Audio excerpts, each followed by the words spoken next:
3, 2, 1. Okay. It's been cutting me off lately, so counting down. Good morning, beloveds. It is a bleary day out there. A dreary day, a bleary day. We have a 20% chance of rain, but it was also foggy. So I don't know if we're going to see the sun today. Ultimate April Fool's joke, right?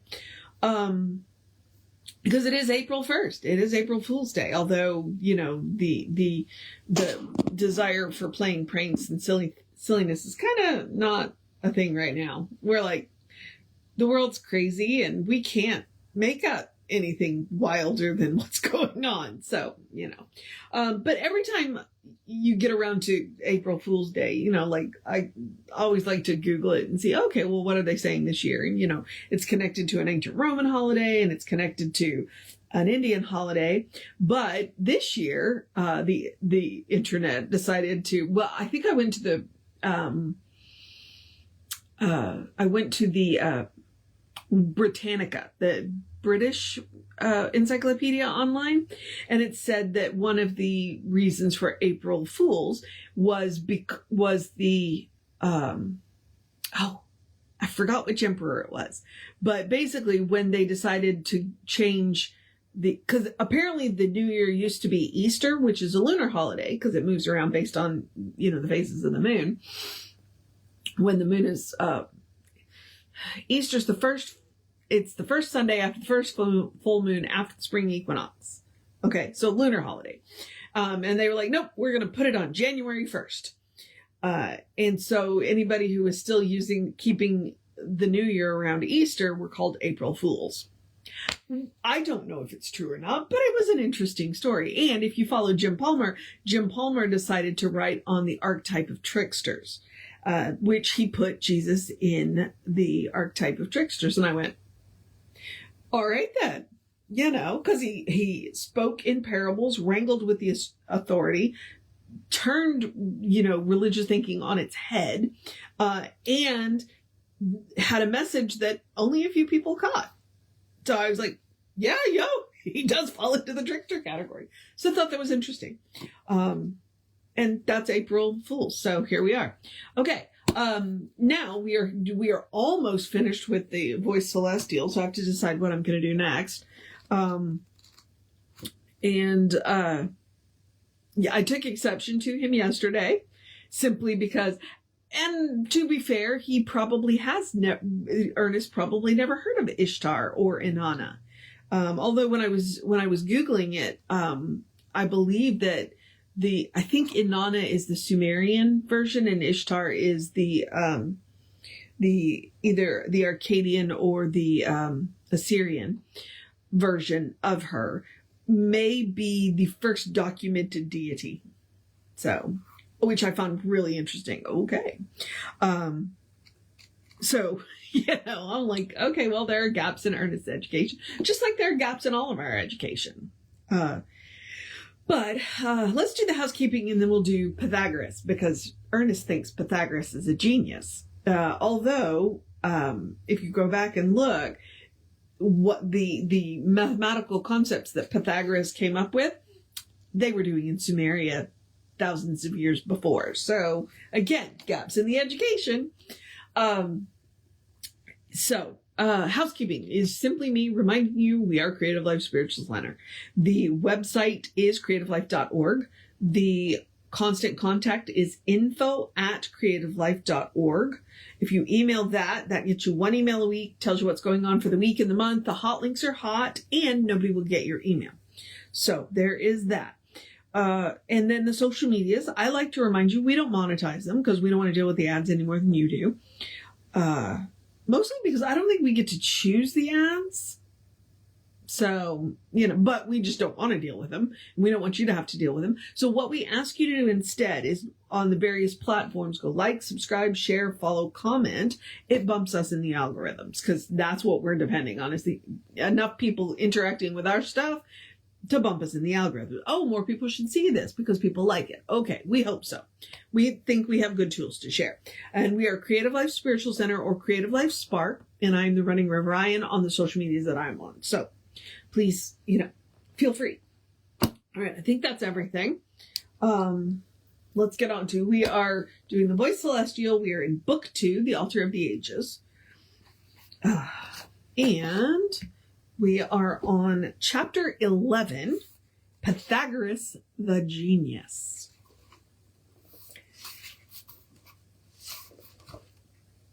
And it's only a few pages, so we will. I think the rest of it, it's pretty much going to be one day because none of them are long after this. All right, so we are going to start with the voice of the presence. Truth makes no haste, unmeasured by the years. It seems to sleep until its time appears. But when we wake to it, it opens wide the gate, nor need we plead to Providence or fate. Thus 7 centuries revolved on earth before Pythagoras was brought to birth, who in the sequence of a lofty mind you can now see great Orpheus behind.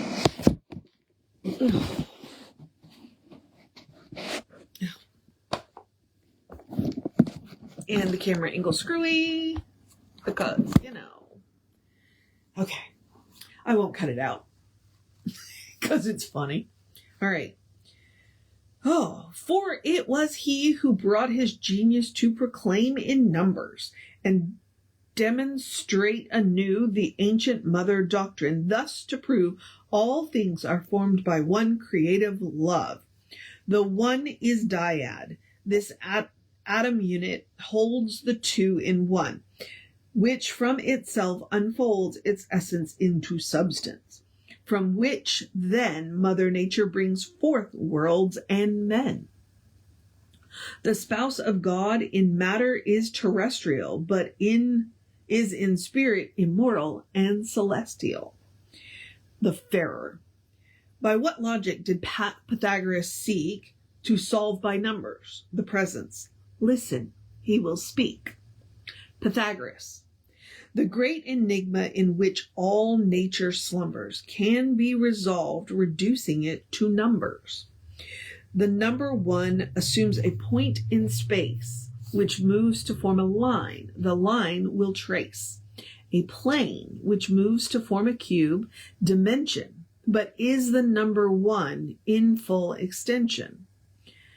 The line is 2, the surface 3, while 4 denotes the solid. Thus number is the core of knowledge. Appearances of sense and are then reduced to essences, and hence the mind of you can be aware and know the real from which substantial forms must flow. So from the elemental noumenal is built the solid world phenomenal. I guess that was nominal. The holy tetricity have I designed to form a pattern for the human mind, by which the number 4 is clearly shown to hold all numbers cased within its own. For 1 plus 2 plus 3 plus 4 are 10. The perfect number, whose numerals again will add to 1, in which all things began. All science, then, from numbers is evolved. Philosophy is thus to principles resolved. Those who interpret numerals with skill reduce the universe into the terms of will. The 4 is square, 4 square, and so it is shown as truth or justice. 1 is aptly known as monad, sentient soul who journeys through a trackless world, but when its hour is due, returns at length to feel the warm embrace of Father's arms. Eternal dwelling place, it is by knowledge that man rules his fate. The knowledge of the one, its correlate, that man is mind and can participate in cosmic life. When freed from base desire, his soul is luminous with living fire. He holds dominion in the world of things, who knows what mind moves on itself and flings his words out where the cosmic force cosmic forces swarm, which give it soul and bring it forth in form. Man is a spirit who builds himself a soul out of the substance of the cosmic whole. Creation's fluids, a form ethereal, surviving death, a body spiritual. Man has the power to make, remake, and evermore return to earth or reach the further shore. A subtle chariot will bear the soul into the realm of light, if pure and whole, or it will fall once more to the embrace of matter, forced again to run life's race. As Moses formed the tetragrammaton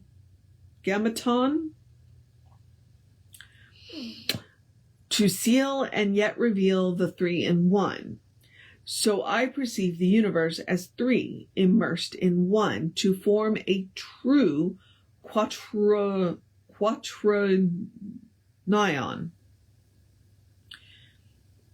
I mean, I'm good at math, but this is ridiculous. All things resolve to numbers. The first four include them all. Nor is there less nor more than one, which manifests expressing endlessly in man and matter and cosmology. He's making up words again. The universe itself is being. Soul on soul are stars and planets, for the whole wide solar system is a living thing, which unsupported through the ether swing around the sun, and as they run they sing, the spheres are tuned in space to number 7. The lyre is but a replica of heaven. Harmonic intervals unfold the plan by which the monad moves up to the man. Celestial monad, who from sphere to sphere through endless ages reached thy natal year. Born into time, but drawn from timeless space, thou hast on earth a moment's dwelling place. Entombed in matter, yet now aware of soul, thou shalt take wing, let heaven be thy goal. The Farer. What means did he, Pythagoras, provide for this escape, for which my soul has cried? The Presence. With Hermes, Egypt, Orpheus, he taught that by each self a subtle form is wrought, a chariot of the soul, as light as thought, etheric double, which oft at death is seen, and bears a likeness to the earthly mean. Sublime and radiant, or with the mark of beast, it takes its journey through the dark and mystic door of death, and some there be who enter life and solve the mystery, while some will wander in torpor or despair, nor find relief through searching everywhere, until in Horeb, Erebus, or in the deep abyss of Hecate, they win release from bonds, and from its self-forged chain, the soul is freed to come to earth again. None shall be lost, though ages roll and roll. God would be lost were he to lose one soul. The Farer. Does then the primal psyche enter bliss when it has purged itself in the abyss? Will it find peace at last from earthly blight and pass to the eternal life and light? The Presence. Pythagoras taught that expiation will through many lives set free the soul until the upward spiral leads at last to rest in some far sphere among the spirits blessed. There comes a time when body, soul, and mind alike are pure, the psyche so refined that it is bound no longer to this plane, but takes its flight from death to life again. The Farer. Hark! Hear your music falling from afar. The Presence. It is perhaps from the Vespian star of that far galaxy whereupon the spires of some fair temple rise. You hear the choirs of spirits glorified by love, for by the thought of souls and by the soul's reply, the notes of music formed become a melody which poureth forth in song and poetry. The brightest music is philosophy, and he, Pythagoras, defined the last and final state of souls when they passed beyond the Chthon, a counter-earth of bliss, and left behind the worlds, both this and that. The Farer. Speak, presence, speak. What was the seer's reply concerning souls? Do we forever die? The Presence. When all the repercussions of our lives have ended, and each has freed the soul and has amended each wrong and feels no urge and no desire, save that which leads to good, he shall retire to the fields of cosmic consciousness, the state of spirit pure, and the self immaculate on the 8th sphere, the number 7 past an octave new begun, the psyche shall outlast all time, all light of stars, no need of sun, for God is light, eternity is one. All right. This is not righteous aggravation, which was yesterday, because we're going to go on to Plato and the ideal tomorrow. So one of the things about this chapter is this book is it is footnoted. I haven't leaned into the footnotes too much, but I'm going to use the footnotes in this one. But in the Voices of the Ages, I have been looking into the footnotes simply because, it doesn't matter how broad your education is. He's talking about some stuff that I am only passingly familiar with.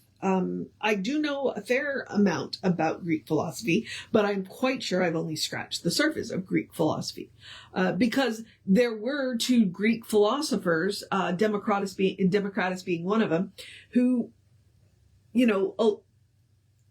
theorized about the atom. 2,000 years later, they're right. Their idea of the atom is correct. If you look into the Tarot, Pythagoras' idea of the numbers is correct. 3 is creation and 4 is manifestation, because the Empress is 3 and she is chaos, creative energy, and the Emperor is 4 and he is what gives structure. So 4 is structure. And 10 is the end, and yet the beginning again. So, he's putting, there's a couple of ideas, one of them being sacred geometry. I was going to say golden geometry, but that's not that. I'm thinking of the golden spiral, sacred geometry. And so that's kind of, so that's where, and Pythagoras was as much a mathematician as he was a philosopher. And trust me, the Greeks were weird. Their philosophies were weird, but they're fun to read. You definitely want to go, check them out. But again, I've learned recently, probably in the last 3 or 4 years, that Pythagoras' theories, they already had them in ancient Sumer, which preceded Greek. So did Pythagoras rediscover something that humanity had already had its hands in, or did he just bring to prominence something that he learned, and went, hey, you know what? There's something to this that the Sumerians had pulled up. So yeah, which is why I said I'm good at math, but this is ridiculous. I'm going to lean into the footnotes of this one because he kept using like the subtle chariot. What? And it wasn't even subtle. It was Subtile, which is not how you spell subtle. So I'm like, okay, so clearly that, and then the music of the spheres and the octave 7, and I'm just like, what? All right, Ernest, what? But that's kind of, I think that's the purpose is, let me summarize this for you, and if it catches your attention, dig deeper into it, because it's something that will make you curious. which is one of the reasons why I've been putting some links in the on the I guess in the comment section, because I'm curious, or like I'm mentioning things that Ernest didn't know. So, all right, now I'm going to encourage you to have a great day, a wondrous day, a fantastic day, a magical day, an enchanted day, a wonderful day, an awesome day, an amazing day, a take care of business day, a enjoy the cooler weather day, a go dance in the rain, or at least the fog, let's keep an eye on the weather day. My father is kind of centrally located in where it could be really nasty up in Kentucky. So yeah, for the next several days. And I'm just like, so I am asking for treatment for the area that my father's in, because, you know, I would like my father to be safe along with all of the people in that area. So let's treat about the weather day, a drink plenty of water day, a take care of yourself day, a take a break day, a do something fun for yourself day, an eat something amazing day, a good day. And if that's too much pressure, simply have a day. You are enough, just as you are. You are a beloved expression of the divine. That's the truth. You are a brilliant light, a divine spark, spirit in motion, God in action, a beautiful masterpiece, and a work in progress at the same time at your own pace. And as Reverend Jesse likes to call us, you are a godling. Explore the truth of your being. Get to know who the divine knows should be. Okay? Because the divine knows should be good. It's all the divine knows. And from there, anything is possible. All right, beloveds. Reverend David should be on around 5 p.m. with you. I'll be back with you around 9:15 tomorrow. And we will tackle Plato and the ideal. Told you the Greek philosophers were weird. All right. Take care of yourself. Know that you are loved. And I will see you next time.